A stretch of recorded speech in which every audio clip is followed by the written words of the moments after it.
Everyone, let's talk about a lesson starter that I absolutely love and I've talked about before, and it's called the Daily Dash. But this time I'm going to show you how I've upped the ante a bit so that we can crank in some revision of writing skills along the way and still keep it fun. Trust me.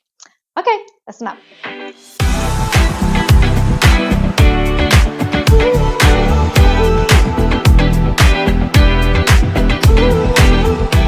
If you need a reminder about what the Daily Dash is, it's this. So students come into the room and you've got a crazy topic like pink elephants mowing my lawn or whatever up on the board, all ready to go, and you say, come on kids, come on, quick, get your books, and they settle down, and you're going to start the timer, and you remind them of that. So come on, the timer's about to start, and you time them writing for 3 minutes, 5 minutes, 2 minutes, whatever you like about that crazy topic. So they crank through, write as many words as they can, count up the words, and then graph them on their graph. So here's one of my students' graphs here. Where is it? So we keep them at the back of our book. So and then so that's cool. That gets the word count up. But then after I've done that for a couple of weeks, I will up the ante a bit and get students to proofread the work. They then divide their word count by the number of errors. So when they do that, of course, you can watch the graph plummet. And here in this graph here, the student is actually graphing her word count, but also what it would be if she divided it by the number of errors. So she finds that really interesting. So that's cool. And the students compete against each other, that kind of thing. So what are the benefits of this basic Daily Dash activity? And remember, this is just the basic. I've got the little trick to come. So the benefits of the basic thing, and I'm just reading this straight from my blog, which I'll link below. It gets students settled and focused really quickly. They know they come in, they get their books, and they are ready to go. The other thing is that sometimes you'll find students rushing to class so that they can be the ones to put the Daily Dash topic on the board, which is a little bit of extra fun as well, and it gets them coming quickly. What else? Settled and focused quickly. Students writing without that page paralysis. So often we set them to writing task, and it's like, I don't know what to write, miss. But this one, it's just like that panic is there, and that crazy topic is there, and it's low stakes, right? So there's no overwhelm. Now later, when you're working on some crafted writing, this is a good time to say to them, hey, remember your Daily Dash, you just write and go for gold. You can always edit that later if you wanted to. Same thing with a crafted piece. Sometimes it's good to write ugly, as they say, first. So maybe, and I did this with seniors the other day actually. I said, okay, you've got 10 minutes. See if you can crank out 3 paragraphs about your prompt. Just go for it. Write anything. Boom, boom, boom, boom, boom. And they did it. And it's like, well, now you don't have that blank page in front of you. It's much less intimidating, and it's easier to edit something that's there. Anyway, so that's a good way to use the Daily Dash. Refer back to the Daily Dash when you're doing those crafted pieces. Anyway, I digress. The Daily Dash also gives students confidence that they can write, that writing can be fun, and it's not intimidating. And you can also build writing mileage with this, very important.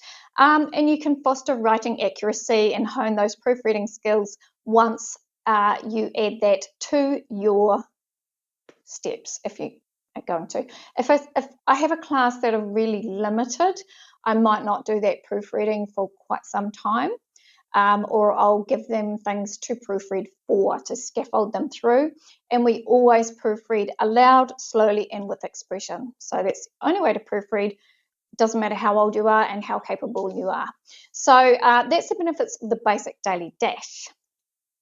Now, a couple of years ago, I tried adding genre, purpose, and audience, but really it worked better just with purpose and audience to the Daily Dash. So, okay, here's your topic. You're writing about pink elephants mowing your lawns, and your audience is teenagers and your or lawnmower people, something like that.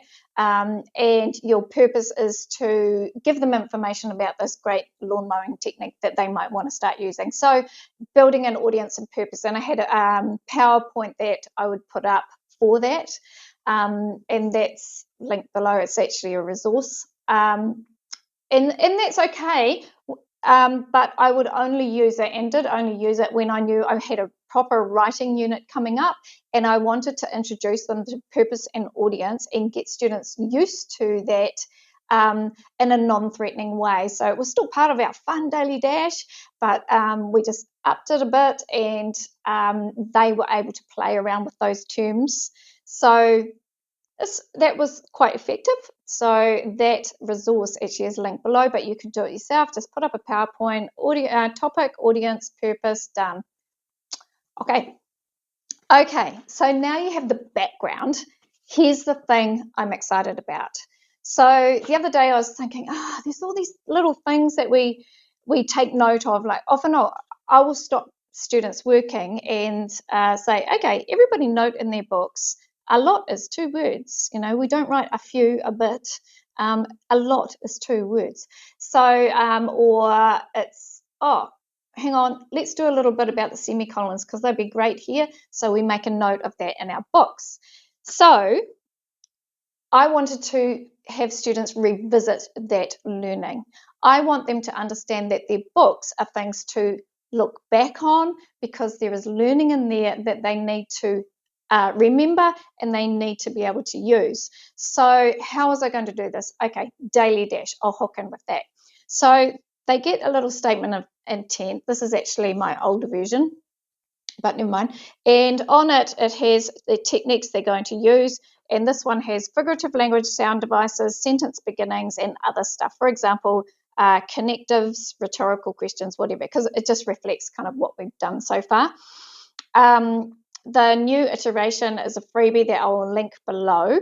So you can pick that up yourself, and it's editable as well. So you can zhuzh around with it however you like. There's 4 of these to a page. So anyway, students go back through their books. Okay, what am I going to practice? Okay, we learned about semicolons. I see the notes. Okay, and then they kind of have to read those notes, right, to remind themselves how to use those semicolons, or to remind themselves what a metaphor is if they want to use one of those. And then they just write metaphor, semicolons, whatever on their statement of intent. Now, they do their daily dash and say they write 43 words. For every technique from their statement of intent they use, and I try and stress to them, just choose 2, they get 10 extra points added to their word count. So if they wrote 43 words, now it goes up to 53, because that's about, you have to take time to add in that a little bit of crafting, right? So that's worth 10 extra words on their word count. Makes the graph look better, and it gives them incentive to actually try these things. So sometimes they will write a ton of stuff, but they don't have the time to do a ton of stuff because they might write 5 things because they want 50 extra points. Well, that is never going to work in 3 minutes. So we just tick the ones that they've done and add those words, 10 per technique. And it's a beautiful thing because they've had to look through their books, they've had to revise that learning, they are practicing that learning in a non-threatening way, they get rewarded for doing it. It's awesome. So totally recommend that you have a go at that. As I say, the freebie is linked below. It's editable.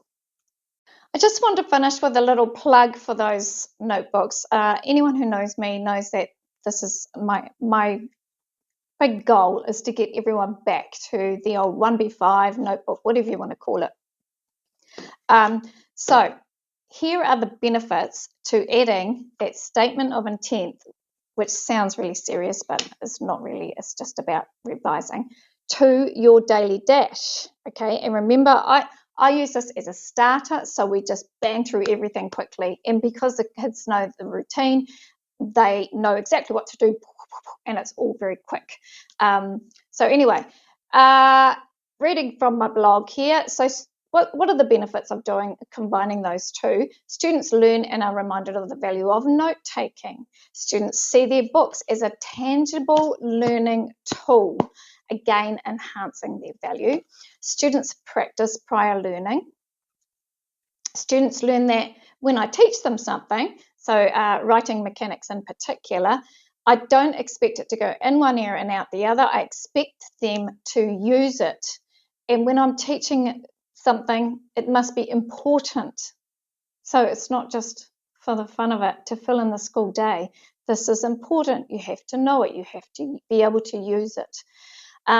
So most of these benefits, you might think that they're a little bit subliminal, but I really think they contribute to that learning environment in the classroom, because once the kids are valuing what they've learned, once they're valuing their notebooks, you watch things really lift quite exponentially. So anyway, give it a go. As I say, the freebies link below. I'll also link the blog below so you have the notes of this video. And yeah, enjoy. Worth having a go and have a play around with the Daily Dash and see the different things that you can do with it. It is absolutely the silliest activity, but man, you get bang for your buck. Okay, enjoy.